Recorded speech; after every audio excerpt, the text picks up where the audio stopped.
ఒకవైపు ఏలనాటి శని చివరార్థంగా ఉంటూ రాశిలోకే శని భగవానుడు రాబోతున్న సమయమాసన్నమవడం, రాశిలో త్రిగ్రహ కూటమి సంచారము, 3వ స్థానంలో దేవగురు బృహస్పతి సంచార స్థితి, అర్ధాష్టమ కుజుడు, వ్యయంలో 30 ఏళ్ల తర్వాత రవి భగవానుడు శని భగవానుతో సంయోగ సంచార స్థితి ఉన్నప్పుడు అనేక రకాలమైన మంచి కన్నా విపత్కరమైన పరిస్థితులు కనపడుతున్నాయి.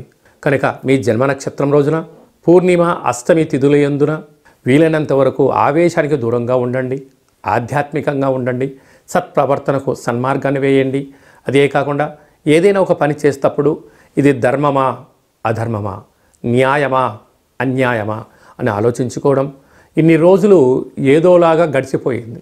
కానీ వ్యయంలో 30 సంవత్సరాల తర్వాత శని భగవానుడు రాశిలోనే మూడు గ్రహాలు షష్ఠగ్రహ కుటుంబం రాశిలోనే రాబోతుంది.